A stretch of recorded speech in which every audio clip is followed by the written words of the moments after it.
দ্বিতীয় নষ্ট হয়ে গেছে কি? মুহাম্মাদুর রাসূলুল্লাহ, ঠিক না? লা ইলাহা ইল্লাল্লাহু অর্থ হলো আল্লাহ ছাড়া কোনো মাবুদ নেই, আর মুহাম্মাদুর রাসূলুল্লাহ অর্থ হলো মুহাম্মদ সাল্লাল্লাহু আলাইহি ওয়াসাল্লাম ছাড়া কোনো মুর্শিদ নেই। ইবাদত করব কার? ইবাদত সওয়াব কে দেবেন? তার মানে এই যে আমরা সালাত আদায় করি, কাপড় পরি, সেজদা করি, সেজদায় হাত একরকম রাখি, হাঁটুর উপরে হাত একরকম রাখি, কোরআন তেলাওয়াতের সময় একরকম বসি, নামাজের সময় একরকম বসি, কোন ইবাদত কোন তরিকায় কোন পদ্ধতিতে করলে আল্লাহ কবুল করবে, সওয়াব দেবে, এই তরিকা বা পদ্ধতি আল্লাহ তাআলা ওহির মাধ্যমে কাকে শিখাইছিলেন? তাহলে ইবাদতটা কার আর তরিকাটা কার থেকে নেব? মুহাম্মদ রাসূল। আমরা এই তরিকার গ্রহণের ব্যাপারেও খুবই দুর্বলতায় ভুগি। সংক্ষেপে বলা যায় আমরা হচ্ছি প্লাসের দলে। আমরা এই প্লাস পাই না, আমরা প্লাসের দলে। এইচ প্লাস নাম শুনেছেন? শোনেননি? ট্যাবলেট প্যারাসিটামল ট্যাবলেট আছে না? ন্যাপা এক্সট্রা নাম শুনছেন? ন্যাপা এক্সট্রা, আমরা এক্সট্রার দলে। ন্যাপার ভিতরে কি ছিল? প্যারাসিটামল বিপি, তাই না? ন্যাপা এক্সট্রার ভিতরে কি থাকে? প্যারাসিটামল বিপির সাথে কিছু ক্যাফেইন থাকে, ওতে ব্যথাটা আরো ভালো কমে, ঠিক না? আমরা এখন প্যারাসিটামল খাই না প্যারাসিটামল প্লাস খাই? প্লাস খাই, কারণ জানি প্যারাসিটামলে যে কাজ হয় প্যারাসিটামল প্লাসে তার চেয়ে বেশি কাজ হয়। সুন্নতটা আমাদের ওরকম হয়ে গেছে। আমরা সুন্নত মানি, কিন্তু সুন্নতের সাথে আরো কিছু না করা পর্যন্ত যে কলব সাফ হবে না, আমরা পুরো আল্লাহর ওলি হব না, এটা আমরা বুঝি। প্লাস লাগে, কথা বুঝতে পারেননি? আমরা জিকির করব, জিকিরের লফজ শব্দটা হয়তো সুন্নত, কিন্তু পদ্ধতি হয়তো প্লাস। আমরা জিকিরটা নবীর থেকে নিলাম, পদ্ধতিটা ফুরফুরার হুজুর থেকে নিলাম। অথবা জিকিরের 5টা বাক্য রাসূলুল্লাহ সাল্লামের থেকে নিছি, সহিহ হাদিসে আছে, আর 2টো বাক্য আমরা বুজুর্গদের থেকে নিলাম। তার মানে প্লাস, এক্সট্রা। এই এক্সট্রা বা প্লাস এটা কিভাবে হয়? কোনোটাই দলিল ছাড়া না। খুব সংক্ষেপে, অল্প সময় আমি সংক্ষেপে যদি আপনার চেতনাটা বোঝানোর চেষ্টা করি, আপনারা পরে আমি একটা জিনিস বিশ্বাস করি ভাইরা, আমি মনে করি যে বাংলাদেশের মুসলমানরা সকল ভুলভ্রান্তিত, সবাই আল্লাহর নবীর উম্মত, আল্লাহর বান্দা। আমাদের ভুল আছে, কিন্তু কেউ আমরা কারোর দুশমন না। আমরা প্রত্যেকে নিজ নিজ অবস্থানে থেকেই যদি ভুলগুলো সংশোধন করে নিই, আল্লাহ যদি আমাদের সবাইকে জান্নাত, আপনারা সবাই জান্নাতে গেলে আমার জায়গা কম পড়ে যাবে, ঠিক না ভাই? পড়বে না। কাজেই আমার কথা হলো, আপনারা যে যেভাবে পদ্ধতিতে আল্লাহর ইবাদত বন্দি করছে, আমরা শুধু ভুলগুলো সংশোধন করে নিই। কারোর বিরুদ্ধে বলা আমার উদ্দেশ্য না। আরেকটা জিনিস আবারও বলি, যখন আমি কিছু বলবো, আমরা ইয়াকিনের সাথে বিশ্বাস করি যে মুসলমান আর এক মুসলমানের সমালোচনা ব্যক্তির করে না, কর্মের করতে হয়। সেটা কেমন? মনে করেন এইটা হলো এক টুকরো নাপাক, গু বা গোবর কিছু, এটাকে আমি কি বলবো? নাপাক। এটা যদি 1 বোতল পানিতে রাখি, পানিটা কি হবে? গুও নাপাক, পানিও। এইটা যদি আপনাদের কোনো পুকুরের ভিতর, বড় পুকুরের ভিতরে ফেলি, তাহলে গুও নাপাক, পুকুরের সব পানিও নাপাক। হ্যাঁ, কথা বুঝেননি? মশলা পাল্টে গেল না? এই গুটাই যদি আমি বঙ্গোপসাগরে ফেলে দিই, কয়েক মিনিটের ভিতরে লবণে এটাকে আর গু থাকবে না, ঠিক না? ওটা অস্তিত্বই নষ্ট হয়ে যাবে।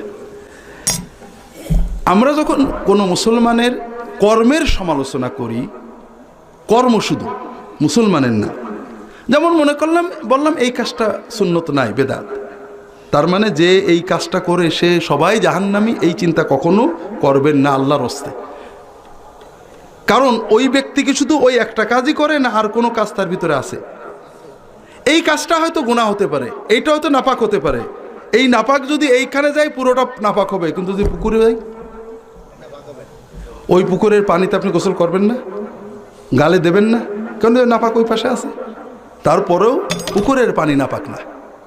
কাজে একজন মুমিন দিনের ইবাদত করে, দিনের আলেম, দিনের দায়ী, দিনদার মানুষ, তার ভিতরে দুটো অন্যায় থাকতে পারে। আমি তার কাজটাকে অন্যায় বলছি, সেই মুমিনটাকে আমি খারাপ বলছি না। দিনের একজন দায়ী সমুদ্রের মতো, তিনি দিনের খেদমত করছেন, দাওয়াত দিচ্ছেন, দিন পালন করছেন, দিনের জন্য জীবনকে বিপন্ন করছেন, দিনের জন্য অনেক কষ্ট করছেন। তার ভিতরে আমি একটা কাজ সমালোচনা করতে পারি, তবে কখনোই তাকে নয়। আমি জানি ইন্নাল হাসানাতি ইউযহিবনা সাইয়্যাত, নেক আমলের মাধ্যমে আল্লাহ গুনাহ ভুলভ্রান্তি মাফ করে দেন। কথা বুঝতে পারেননি?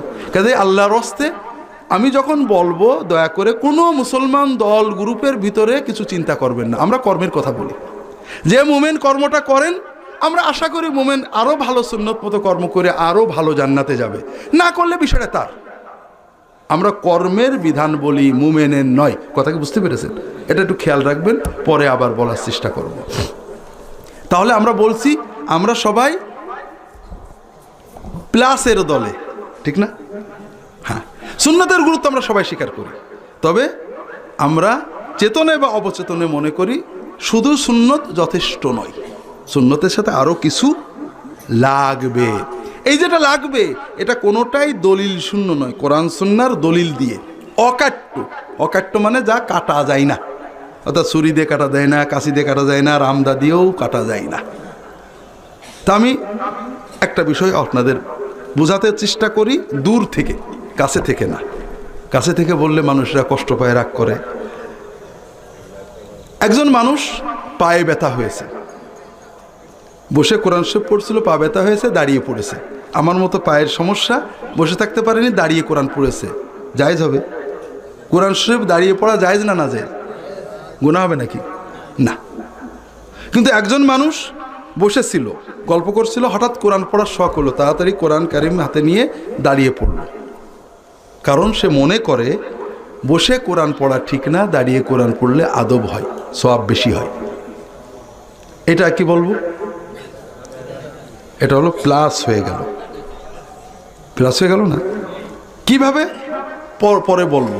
কিন্তু এখন আমার আরেকটা প্রশ্ন, আমি বললাম দাঁড়িয়ে কোরআন পড়া জায়েজ, আবার বলছি দাঁড়িয়ে কোরআন পড়া বেদাত, কন্ট্রাডিক্টরি হয়ে গেল না?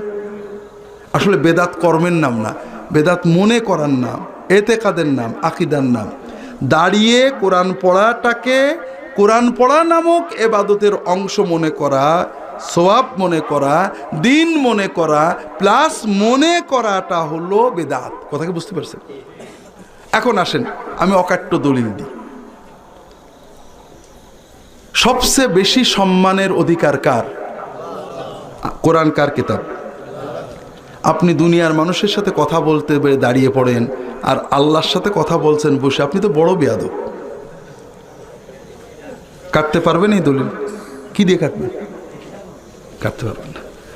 দ্বিতীয় হলো, আমরা নামাজ হলো মডেল এবাদত। নামাজের ভিতর আমরা সব এবাদত করি। দরুদ পড়ি না নামাজে? কিভাবে? বসে না দাঁড়িয়ে? সালাম পড়ি না নামাজে? বসে না দাঁড়িয়ে? আত্মায়াত পড়ি না? বসে না দাঁড়িয়ে? দোয়া করি না? বসে না দাঁড়িয়ে? দোয়া, তাসবিহ সব নামাজের ভিতরে আছে, কোনোটা রুকুতে যে, কোনোটা বসে। দাঁড়িয়ে কি করি? তাহলে কি বোঝা গেল? আল্লাহর কোরআন দাঁড়িয়ে পড়ায় আল্লাহর হুকুম। কাটবেন এ দলিল? কাটেন তো, কি দিয়ে কাটবেন? নফল নামাজ দাঁড়িয়ে পড়লে সব বেশি না বসে পড়লে? দাঁড়িয়ে পড়লে। দাঁড়িয়ে কি পড়বেন? তাহলে বোঝা গেল কোরআন শরীফ বসে পড়া জায়েজ হলেও দাঁড়িয়ে পড়লে সওয়াব বেশি। হাদিসে আছে রুকু অবস্থায় কোরআন তেলাওয়াত করা যাবে না, সেজদা অবস্থায় কোরআন তেলাওয়াত করা যাবে না।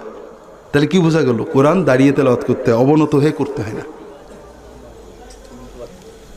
দলিল পেয়েছেন? কাটতে পারবেন এ দলিল? অসম্ভব। কোনো রামদা দিয়ে কাটতে পারবেন না। একটা জিনিস দিয়ে কাটতে পারবেন, সেটা হলো সুন্নত।